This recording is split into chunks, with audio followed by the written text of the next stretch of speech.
નથી રડવું તો રડવું પડે છે. નમસ્કાર દોસ્તો, હાલ અમે સુરતમાં છીએ અને એક એવા દાદી પાસે આવ્યા છે જે સાવ નિરાધાર છે. એક નાની એવી રૂમ રાખી અને રહે છે. ઘણી બધી તકલીફો સાથે ગટપણની અંદર પોતાનું દાદી જીવન જીવી રહ્યા છે. તો આપણે દાદી સાથે વાત કરીએ કે એમના જીવનમાં શું શું તકલીફો પડે છે અને પોતાનું ઘર કઈ રીતે ચલાવે છે. તો તમે કન્ટિન્યુ એપિસોડ જોવો અને તમારા દરેક ગ્રુપમાં શેર કરો. દાદી, મારું નામ નરેશભાઈ આય છે. દાદી, તમારું નામ શું છે દાદી? માનું વિજયાબેન. વિજયાબેન માવજીભાઈ ભાલાળા. એટલે ભાલાળા એટલે દાદી એ શેમાં આવે? અમે લેવા પટેલમાં. અમે જુનાગઢ જિલ્લાના છીએ.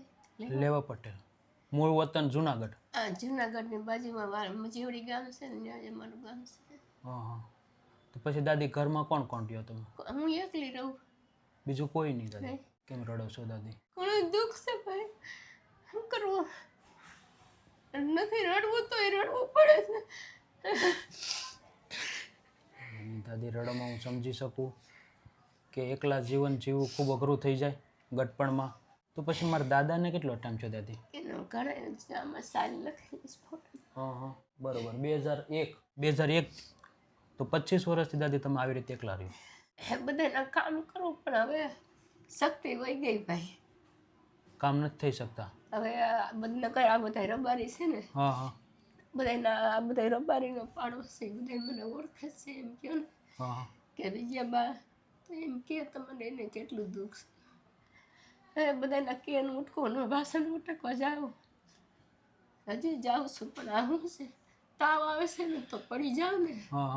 એટલે કમજોરી છે અત્યારમાં, મજા, તબિયત સારી નથી તમારી? તાવ આવે છે, પેલા ગેસ તો થઈ ગયો. ઓહો. અહીંયા સારું થયું ને તો તાવ આવ્યો. નહીં દાદી, તો દવા લીધી દાદી કે બાકી છે દવા? અહીંયા એક સાહેબ છે ને. હા. એ બિચારા મને મારા બેને કીધું ભાઈ કે એને આવી રીતે છે સાહેબ. તે સાહેબ મને દવા આપે પણ લખી દે એ તો લેવી પડે. સાચી વાત છે. પછી એક સાહેબ હતા, એ વિદેશ વહી ગયા, તે મારો ફોટો પાડીને લેતા ગયા. બીજા ડૉક્ટરને કીધું કે માસી જીવન તો આ બધી દવા આપજો. તો એ મને આપે છે. બરોબર. એટલે મેડિકલ વાળા આપે દવા? મેડિકલ વાળાને ડૉક્ટર આપે? નહીં, કાંઈ વાંધો નહીં દાદી. બીજી શું? ભગવાન સારું કરે બધું. દેહનું હાથ પગમાં કરશે ભગવાન. એની દાદી, હું સમજી શકું. એકલા જીવન જીવવું ખૂબ અઘરું થઈ જાય. અને અત્યારમાં કહેવાય ને કે સમય હાવ એવું આવી ગયો આપણો ગટપણનો કે આપણે કાંઈ કામ પણ ન કરી શકીએ, કોઈ કામ ધંધો પણ ન કરી શકીએ અને ઘરની અંદર રહેવું પણ ખૂબ અઘરું થઈ જાય. મજા ન કર, ઘડીક વળી બપોર પછી મંદિરે કચરા પોતા સેવા કરું. એમ થાય કે ભગવાન લઈ જાય તો. નહીં દાદી, રડોમાં અમે તમારા દીકરા જેવા છીએ. એક બટકું રોટલા હાટું થઈને જીવનમાં કેટલું ઓલું કરવું પડે દાદી. ગવાટોના જમાનામાં ગાઈઠાનું કૂતરા જેટલું માન નથી. હા દાદી, અઢાર કૂતરાનું માન છે એટલું ગટપણમાં કોઈનું માન નથી. સાચી વાત છે. ઓલા એમ કે ગટપણ આવે એટલે કૂતરાની જેમ બધા હડકાડે રાખે કે અહીંથી જાય એમ. એની દાદી, હું સમજી શકું. તો પછી દાદી, તમે આ જે રહ્યો છો એ તમારું મકાન છે કે ભાડે છે? બેન નહોતા એનું ભાડાનું એનું મકાન છે. ભાડે રહ્યો છો? તો આનું કેટલું ભાડે છે દાદી? આનું 2000 ભાડું. હા. પછી હું કેવો અને 500 રૂપિયા લાઇટ બિલ આવે અને 100 રૂપિયા પાણી બિલ. ઓહો. એવું બધું કામ કરવા જાવ ને વાસણ ઉટકવાને. તે હમણાં તો તબિયત બગડી ગઈ છે મારી. એટલે ખાવા પીવામાં ને કામકાજમાં બધામાં તકલીફ પડે એક સાથે. પછી દાદી, આમ તમારી કેટલી ઉંમર થઈ છે? મારે 70 વર્ષ જેવી થઈ. 70 વર્ષ થઈ ગઈ? એટલી તો થઈ જ હોય. અને દાદી, રડોમાં તમે કહેતા ને તમારે એક દીકરો કંઈક હતો, અવસાન થઈ ગયું દાદી? હા, એ તો એનો મોટો છોકરો હતો, કોરોના થઈ. એટલે 2 છોકરા છે તમારા? અને એક તો પી હું તો હાસું કહું ભાઈ, એ કૂતરાને મોતે મરશે. કંઈ ઘીરે આવવું હોય તો આવે, કોઈ ત્યાં આવે નહીં. મારી માં છે, મારે એક દીકરી છે ભાઈ, હું ખોટું ન કહું. એ દીકરી બિચારીને હારે છે પણ એના પેરિયા જેઠિયા હારા હોય. બિચારી કંઈક આવે તો એના છોરાએ 5 પૈસા આપે એમ? આપે એમ કે લે મમ્મી, જોરથી ખાવાનું બિસ્કિટ દઈ જાય. એ કે મમ્મી ખાઈ જાઓ. એ લોકોને ગમતી વાત હોય તો દે. સાચી વાત છે દાદી. એ તો તારું હું ભલે દુઃખ ભોગવું મારે ખાતર તું દુઃખ ભોગવતી નહીં બેટા. સાચી વાત છે. હમણાં પરમથી બહુ માંદી થઈ ગઈ હતી. મકાન માલિકે ફોન કર્યો કે તારી મમ્મીને બહુ તબિયત બગડી ગઈ.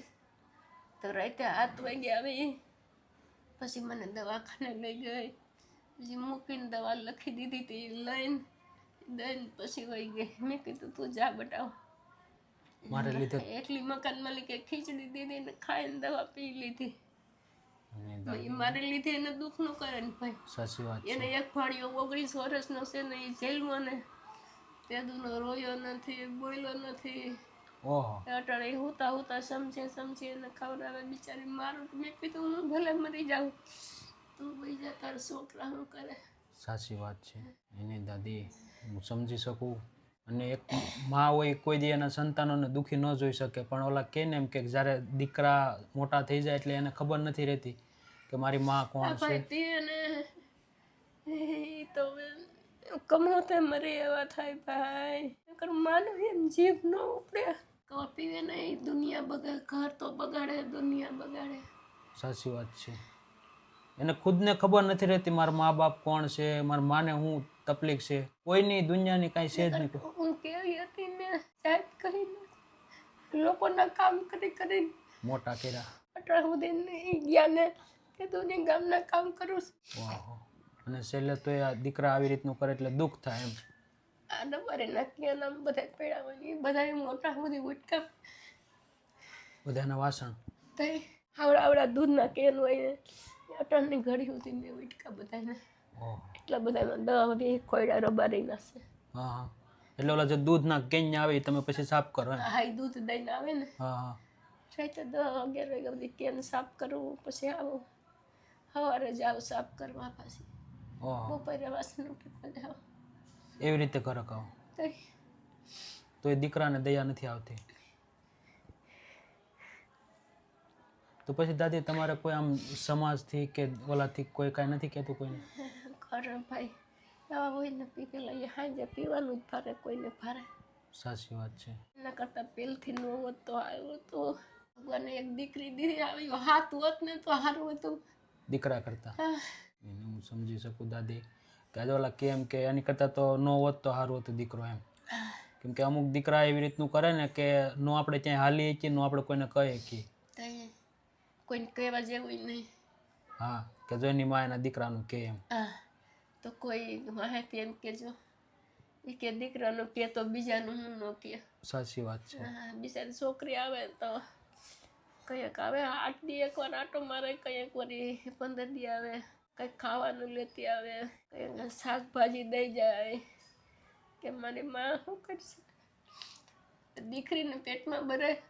દીકરીને દાજે પણ દીકરાને પેટમાં પાણી નથી હાલતું એટલે તો પછી શાકભાજી લેવાના પૈસા ન હોય દાદી. કોણ કામીને દેતી હોય પૈસા? કંઈક પગાર આવે ને કંઈક બેનો વળી થોડો ટેકો કરે ને ભાડું ભરી દઉં, મહિનો થાય ને એટલે ભાડું ભરી દો એટલે ભાડાનું મેન્ડમેન્ટ થાય.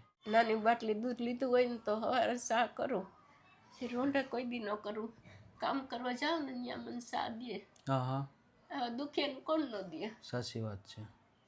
એનો હાથ પગમાં સારું થાય ભાઈ. નહીં એ તો વાત સાચી તે દાદી, પણ આપણને અંદરથી એક દુઃખ થાય કે આપણા દીકરા હોવા છતાં આપણા મને કોકની ઘીરે ચા પીવો ને તો મને આમ ઝેર લાગતું હોય. ખરી વાત છે. પણ આજે ઓલા કેમ કે દીકરા હોવા છતાં આવી રીતે ઓલું થાય તો દુઃખ થાય વધારે. અટાણે ભાઈ મને તાવ છે ને એટલે મને કાંઈ બોલાય એમ નથી. તાવ કીધું ને આવે પછી તો બીજા દીકરીને ફોન ન કર્યો તો મકાન માલિકે કીધું કે છે તારી મમ્મી તો 3 દી થયા બહાર નથી રાખે, બહુ બીમાર છે.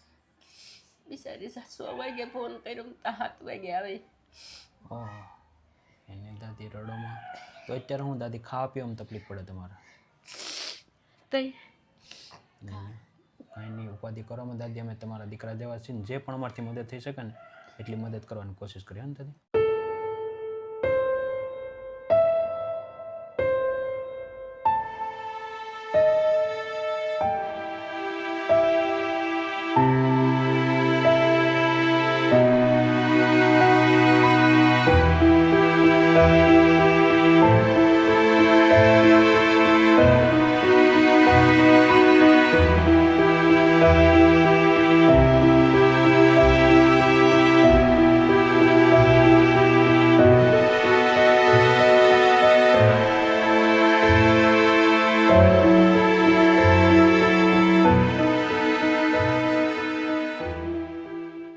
તો દાદી હા તમારે જે પણ રાશન જોતું હતું બધું રાશન આવી ગયું દાદી? હા કેવું લાગ્યું દાદી? સારું લાગ્યું.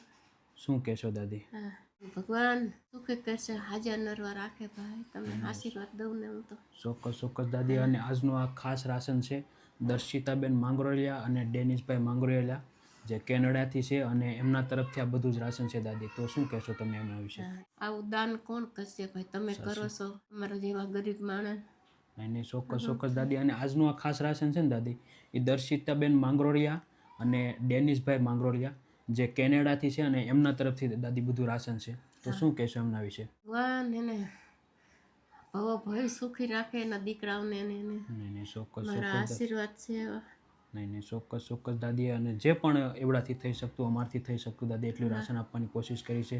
હા. તમારે જે ખાવા પીવામાં તકલીફ પડે છે, તે કાંઈ નહીં, ઓલા કેમ કે ફૂલ નહીં તો ફૂલની પાંખડી, પાંખડી, જી. અમારથી જે પણ થઈ શકે દાદી એટલી મદદ કરવાની કોશિશ કરી છે. આશીર્વાદ આપજો કે અમે તમારા જેવા લોકોને વધુ મદદ કરી શકીએ એમ દાદી. હા. તો થેન્ક યુ સો મચ ખાસ દર્શિતાબેન અને ડેનિશભાઈ કે આજે તમે એટલા દૂર હોવા છતાં કેનેડાથી તમે જે હા, આ તમે એટલા ઠેઠ ત્યાંથી અમે આવા ગરીબ માણસને જોઈ શકો, સાચી વાત, આવા દાન કરી શકો. ખૂબ મોટી વાત કે ભગવાને તમને કેટલી બુદ્ધિ દીધી છે. સાચી વાત છે. અને આજે આપણા વિડીયોના થકી એ આપણને આવી રીતે નાના મોટી જે મદદ કરે છે અને તમારા જેવા લોકો સુધી પહોંચી શકે, એટલે ખૂબ મોટી વાત કહેવાય. તો થેન્ક યુ સો મચ કે તમે એટલા દૂર કેનેડા હોવા છતાં પણ તમે અહીંયા સુધી સપોર્ટ મોકલો છે. ભગવાન તમને ખૂબ જાજુ આપે, બધી જ તમારી મનોકામના પૂરી કરે, અને તમારો પરિવાર સુખ શાંત સમૃદ્ધિથી હંમેશા ભેરો રહે એવી માતાજીને પ્રાર્થના દોસ્તો, માતાજીને પ્રાર્થના. અને બસ દોસ્તો આવી રીતે પ્રેમ સપોર્ટ આપતા રહેજો અને વિડીયોનું વધુ શેર કરજો. જય હિન્દ, જય ભારત.